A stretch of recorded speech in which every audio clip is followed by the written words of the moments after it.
E no 372 do cantor cristão, Salvo Estou, ele fala sobre a glória de Jesus, a maneira como nós andávamos cegos, longe de Cristo, e como Ele nos resgatou. Através da graça de Jesus Cristo, nós somos salvos.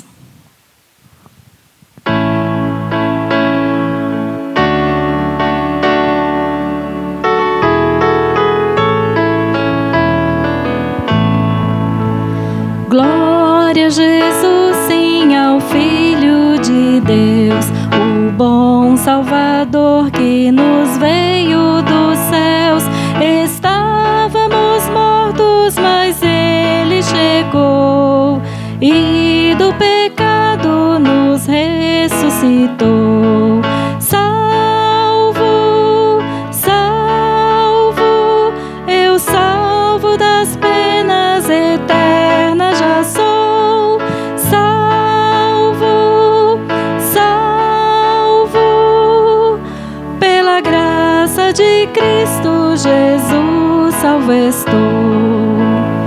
Na corrupção não podia viver, a vida era assim um constante sofrer, até que num dia Jesus me encontrou e Ele minha alma de novo gerou. Salvo, salvo, eu salvo das penas eternas já sou. Salvo, salvo, pela graça de Cristo Jesus, salvo estou. Longe de Cristo tão cego eu andei, em trevas vivia perdido, bem sei, mas Ele com seu grande amor me buscou, logo minha alma da morte livrou. Salvo, salvo, eu salvo das penas eternas já sou. Salvo, salvo, pela graça de Cristo Jesus, salvo estou. Salvo para sempre eu agora já sou. Jesus com seu sangue minha alma lavou. Louvores para sempre ao Senhor eu darei, ao seu trabalho me consagrarei. Salvo, salvo, eu salvo das penas eternas já sou. Salvo, salvo, pela graça de Cristo Jesus, salvo estou.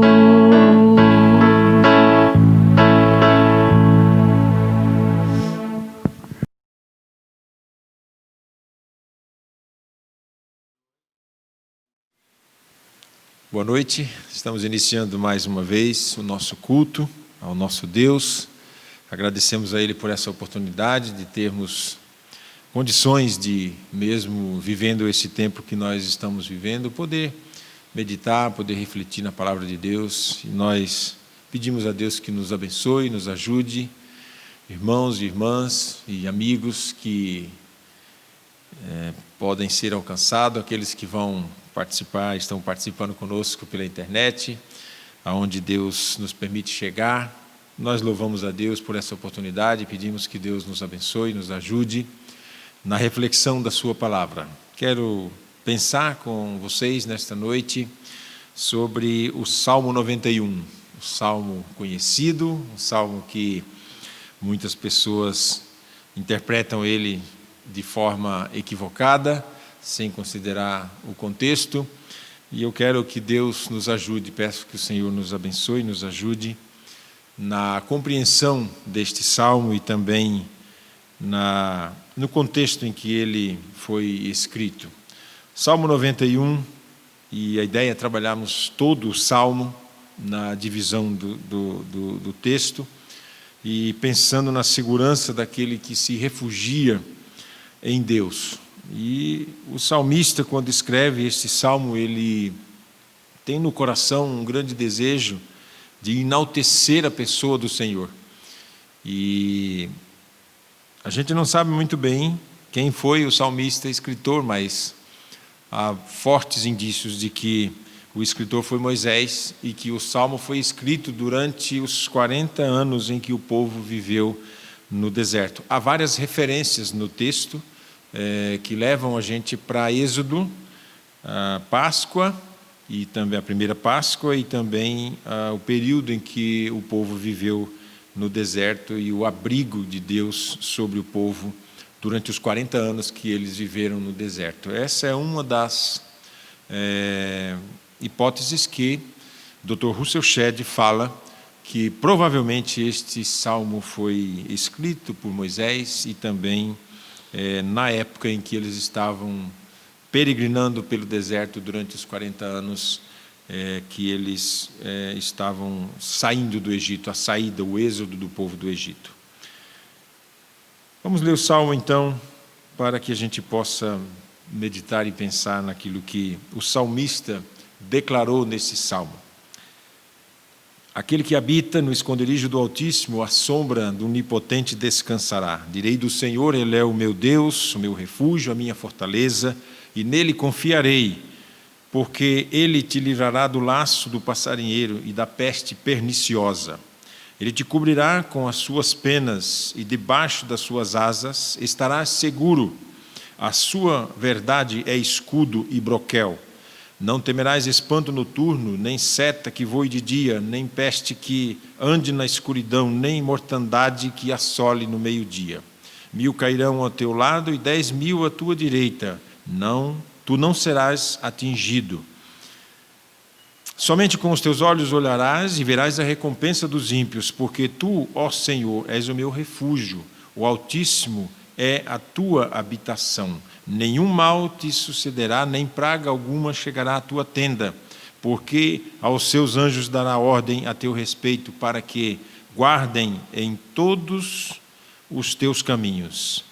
Eles te sustentarão nas suas mãos, para que não tropeces com o pé em pedra. Pisarás o leão e a áspide, calcarás os pés, o filho do leão e a serpente, pois que tão encarecidamente me amou, também eu o livrarei, pô-lo-ei num alto retiro, porque conheceu o meu nome.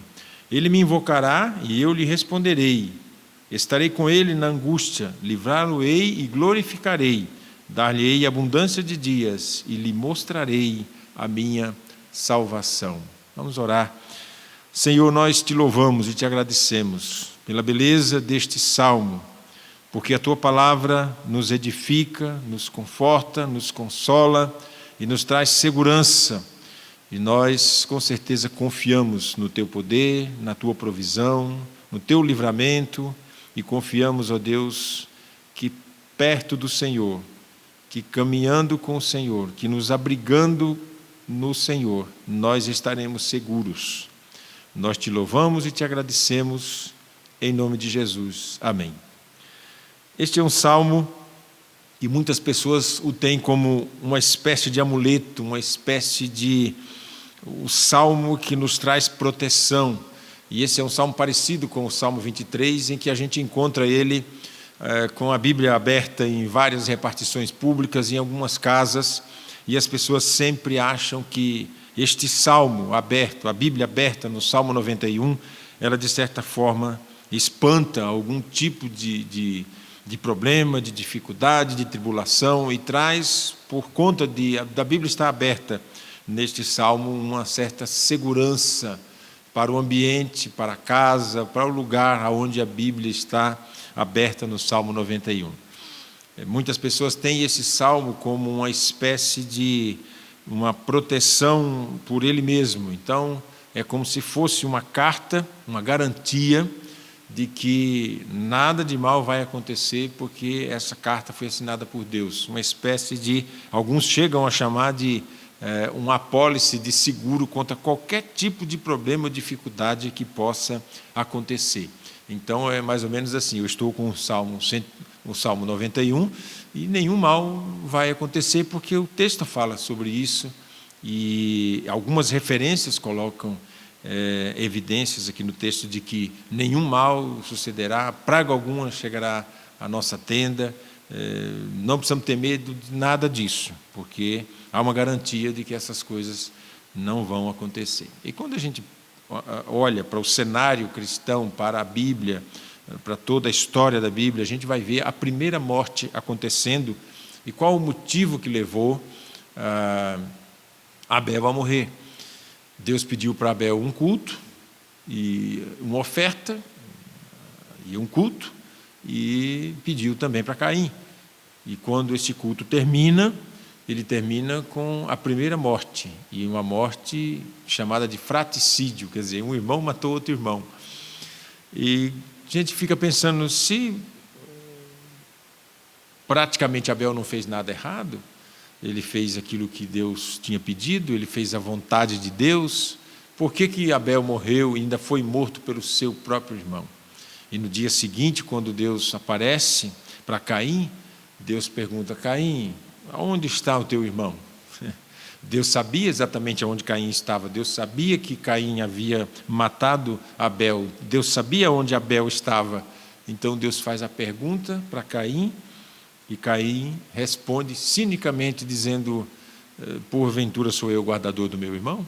Então, quando a gente se depara com este salmo e diz: por que Deus não protegeu Abel? Se o salmo diz que aquele que habita no esconderijo do Altíssimo, à sombra do Onipotente, descansará. E o verso 2: direi do Senhor, ele é o meu Deus, meu refúgio e a minha fortaleza, e nele confiarei. Então, a gente tem a proteção de Deus, mas tem também algumas questões que a gente deve considerar como bases para a proteção de Deus, a segurança de Deus neste salmo. Primeiro é o caráter de Deus. Deus é soberano, Deus é fonte de segurança, Deus é fonte de confiança, Deus é fonte de fidelidade, Deus é fiel. Então, o que o salmista quer dizer neste salmo, na verdade, não é que nós temos aqui uma garantia de que tudo vai dar certo na nossa vida, porque o salmista diz isso nesse salmo. Mas o que ele deseja aqui nesse salmo é uma poesia, um cântico, onde ele enaltece o poder de Deus, onde ele enaltece a presença de Deus, e ele enaltece Deus como uma espécie de refúgio, fortaleza, lugar seguro, porto seguro, lugar de confiança. Então, quando a gente olha esses dois primeiros versículos, a gente vai ver que esse caráter de Deus ser um Deus soberano, um Deus onipotente, e ele fala: a sombra do onipotente descansará, a sombra daquele que pode todas as coisas, traz para a gente um refrigério, traz um descanso para a nossa alma e traz a nossa segurança nele. Ele nos abriga, ele nos acolhe. E aí o texto diz: a sombra do onipotente descansará. Então, primeira coisa que ele vai chamar a atenção no seu cântico e na sua adoração é aquele que habita no esconderijo do Altíssimo. Então é necessário que a gente pense que o que o salmista quer dizer aqui é que há uma intimidade e uma aproximação muito grande de quem serve a Deus, tamanha que ele chama de habitar no esconderijo do Altíssimo. Quer dizer, a pessoa ter comunhão com Deus todos os dias da sua vida e em todos os momentos. Não significa que tudo vai dar certo. E a gente começa pensando em Abel, mas a gente vai prosseguir. No verso 3 ele diz: porque ele te livrará do laço do passarinheiro e da peste perniciosa. Então a gente fala: por que Deus não livrou Abel da mão do Caim com tanto ódio, tanta raiva e inveja, porque ele prestou um culto que Deus aceitou? Por que Paulo orou e ele fala assim: eu orei 3 vezes a Deus e pedi a Deus que tirasse essa coisa que me aflige, é como se fosse um espinho na carne que me esbofeteia todos os dias, e isso me incomoda demais. Eu pedi a Deus que que tirasse isso de mim. Por 3 vezes eu orei, e a resposta de Deus foi: a minha graça te basta. Você vai conviver com isso, e eu não vou tirar esse problema seu. Por acaso faltou fé em Paulo? Paulo, por acaso, não tinha lido o Salmo 91? Faltou Paulo crer mais nesse Salmo? Ou a gente precisa pensar que quando Deus nos protege, nos guarda e nos livra, é porque Deus tem um propósito. Nem sempre as coisas dão tão certo assim. Talvez você já orou muito por uma pessoa enferma, com dificuldade, com problemas de saúde, orou muito, com muita fé em Deus, e confiadamente você disse: Deus tem poder para levantar essa pessoa desse leito de dor, e Deus tem poder para curar ela, e nós vamos continuar orando. E depois de um período, Deus não curou, levou aquela pessoa, e você fala: e agora? Os propósitos de Deus não são os nossos propósitos, porque o nosso propósito é sempre querer uma vida melhor. Deus tem o propósito de saber por que nós estamos aqui nessa terra e o que Ele deseja que se cumpra na nossa vida, mas que seja o seu querer e não o nosso querer. Então, porque Ele te livrará do laço do passarinheiro e da peste perniciosa. Por que tantas pessoas recebem um livramento de Deus e outras não? Será que Deus tem aquelas pessoas preferidas? Será que são pessoas que têm mais fé? Ou são mais espirituais do que os outros? Ou porque Deus tem um propósito para a vida de cada um, e no dia que chegar a vez da gente sair deste mundo e para a glória com o Senhor, é o momento certo, e Deus sabe qual é o momento. Então você pode orar bastante, orar com muita fé mesmo, recitar o Salmo 91, crendo que Deus tem poder para todas as coisas, e mesmo assim a coisa não acontecer da forma que você deseja que aconteça, ou desejaria, ou eu também. Então você e eu podemos orar muito a Deus, mas com um desejo no coração, e de repente as coisas não acontecem da forma que a gente gostaria. Então, o que esses versos revelam para nós? Primeiro, Deus tem um propósito, e quando Ele tem um propósito, os seus propósitos, eles não são frustrados. Segundo, a gente pensa, por exemplo, em Jonas, quando Deus falou para Jonas ir até Nínive, e Jonas não quis ir para Nínive, ele foi para Tarsis, um lugar muito longe, o outro lado, o oposto de onde Deus tinha mandado. E aí a Bíblia fala que em algum momento o navio que ele estava começou a ter problemas sérios, e eles tiveram uma grande tempestade no mar, e o barco ia se afundar. E aí alguém falou para ele: olha, você faz alguma coisa, porque está todo mundo já invocando o seu Deus e você não fala nada. Ele disse: não, o problema sou eu estou fora da vontade de Deus, e se vocês me jogarem no mar, vai acabar todo o problema. E eles jogaram então Jonas no mar, e houve uma bonança e acalmou o mar. Jonas afundou ali, e de repente foi tragado por um grande peixe.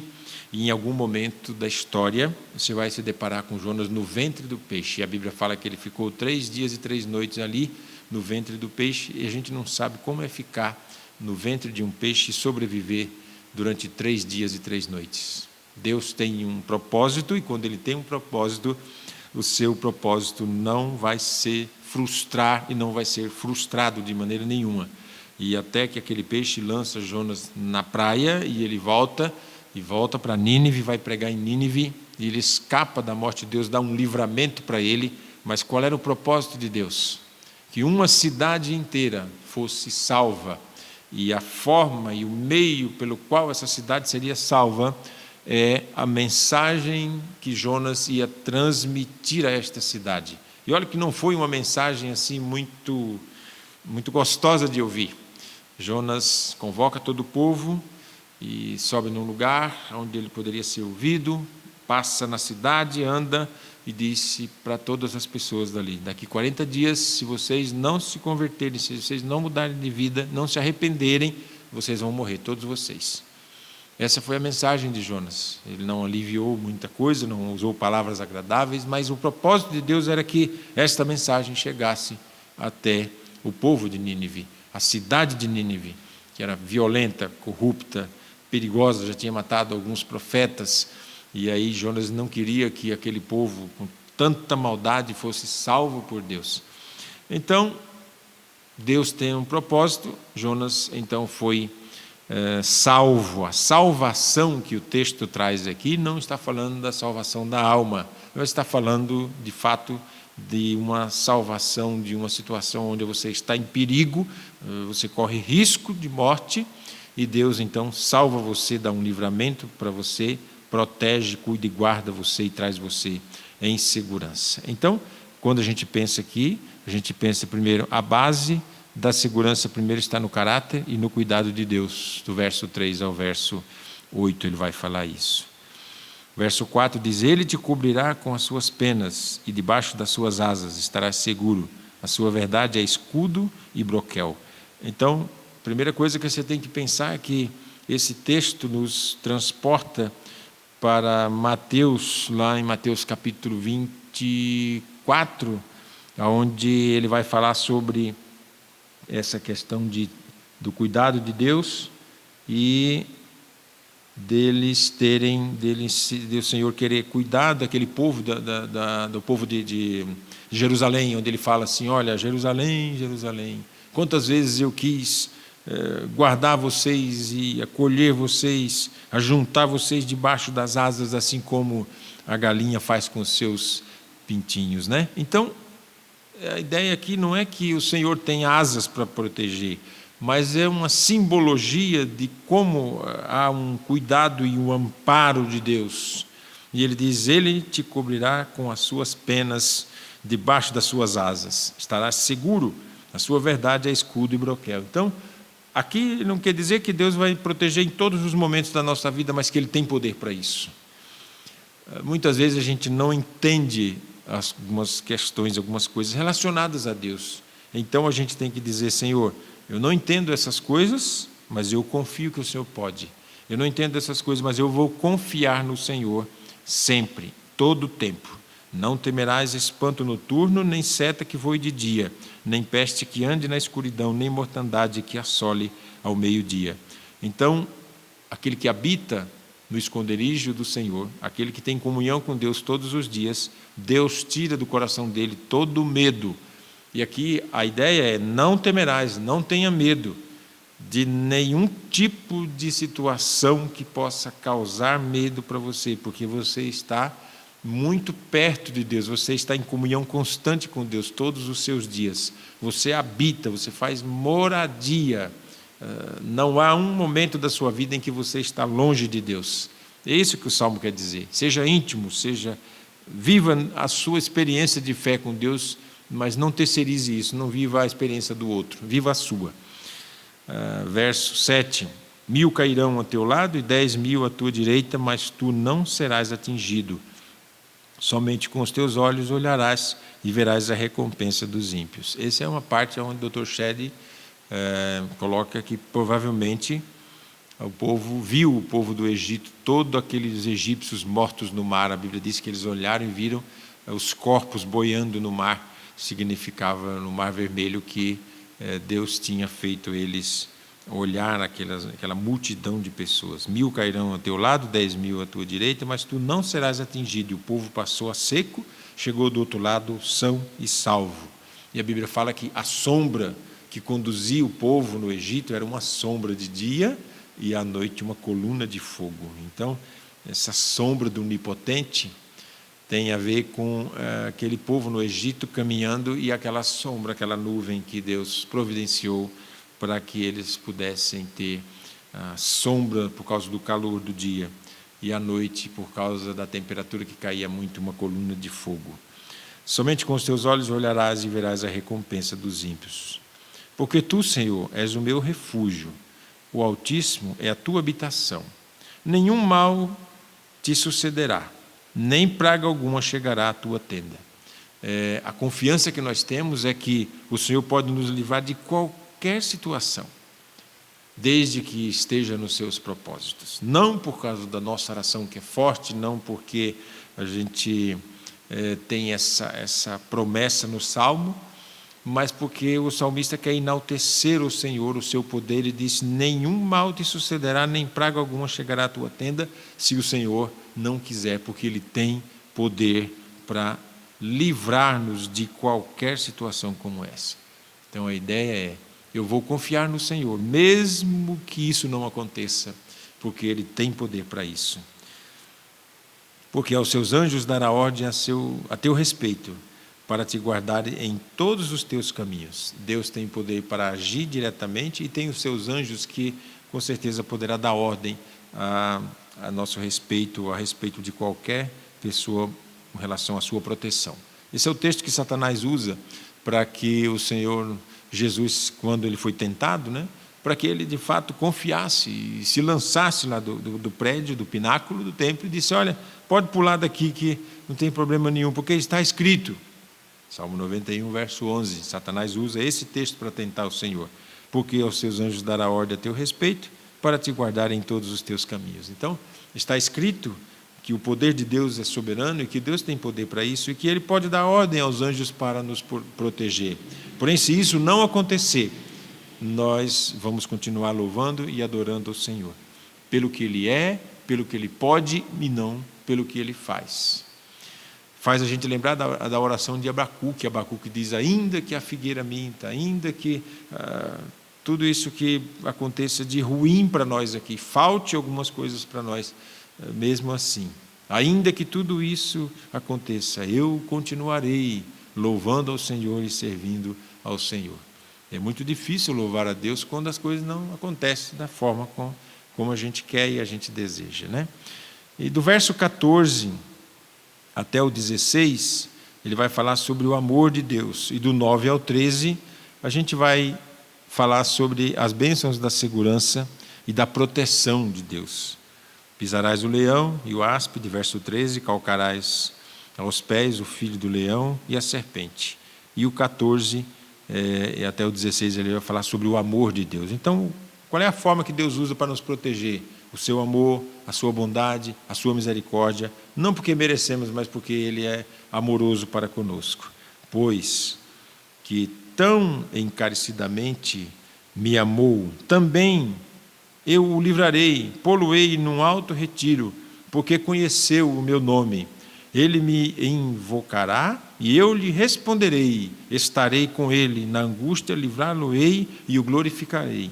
Dar-lhe-ei abundância de dias e lhe mostrarei a minha salvação. Então, qual que é a nossa postura diante do Salmo 91?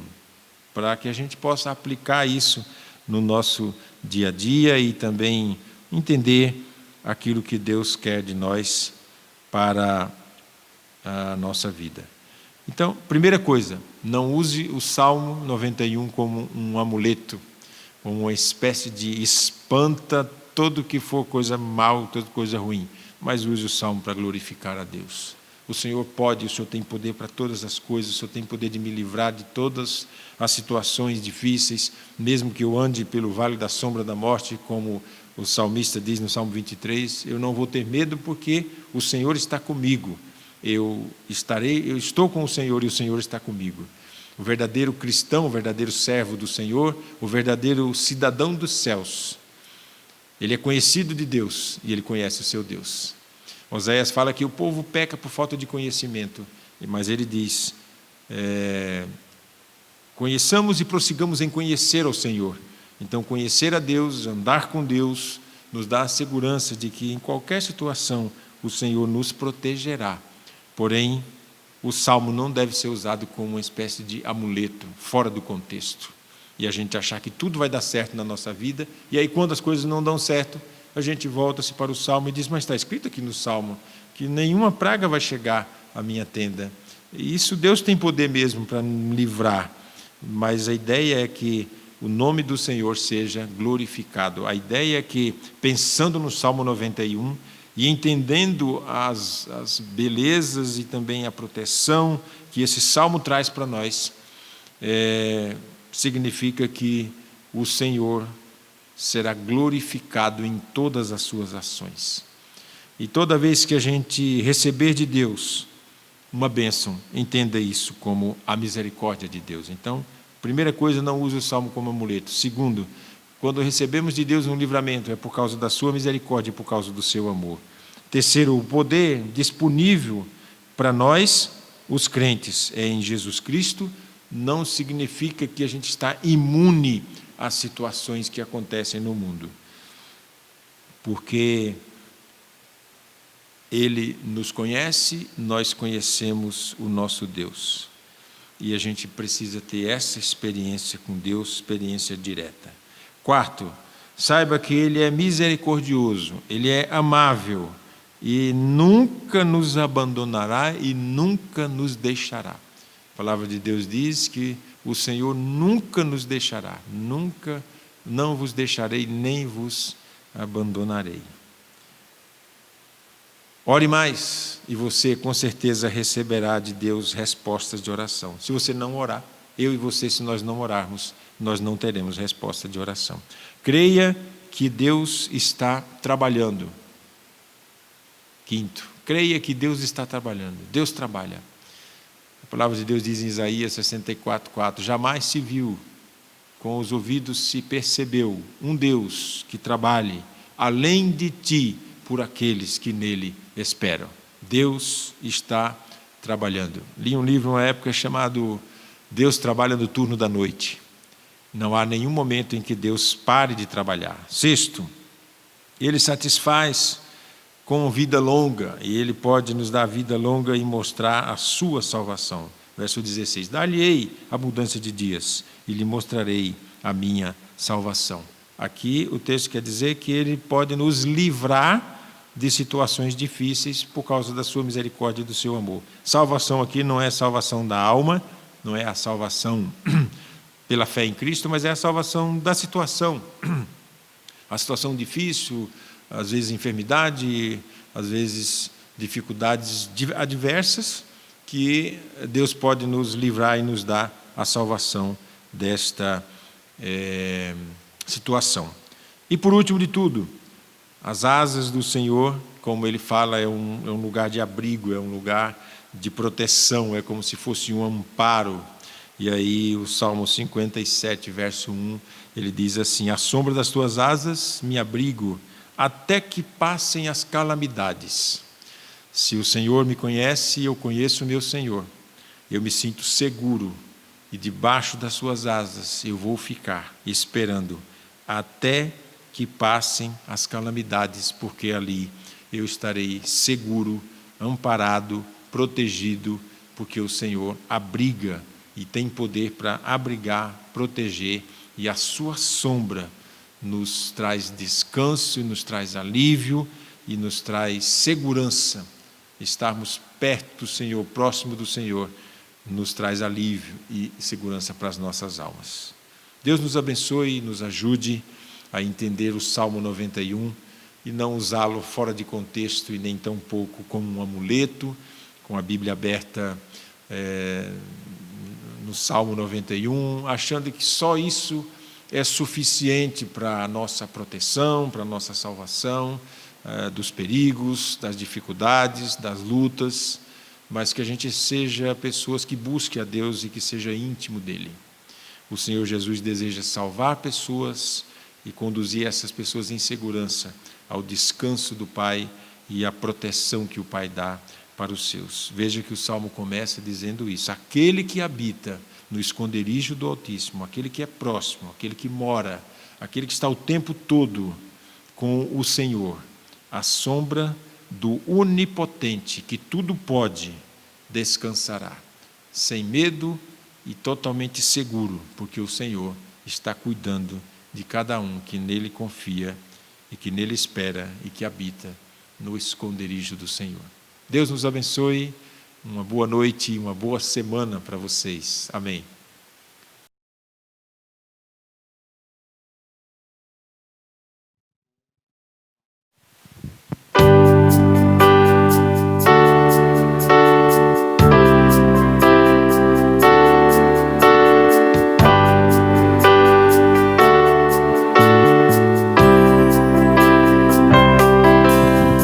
Em espírito, em verdade, te adoramos, te adoramos. Em espírito, em verdade, te adoramos, te adoramos, Rei dos Reis e Senhor,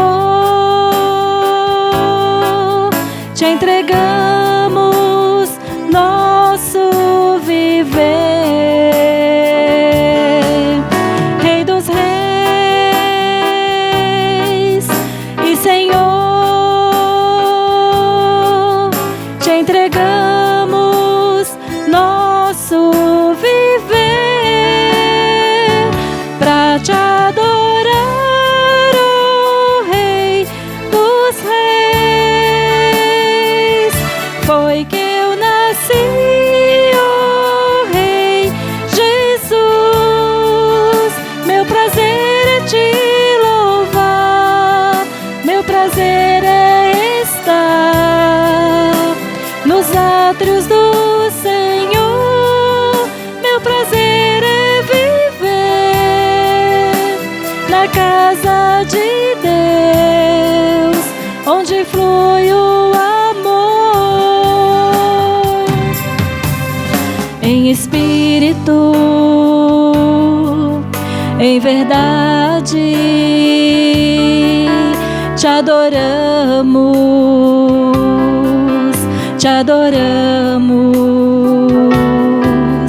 Em espírito, em verdade, te adoramos, te adoramos. Rei dos Reis e Senhor, te entregamos nosso viver. Rei dos Reis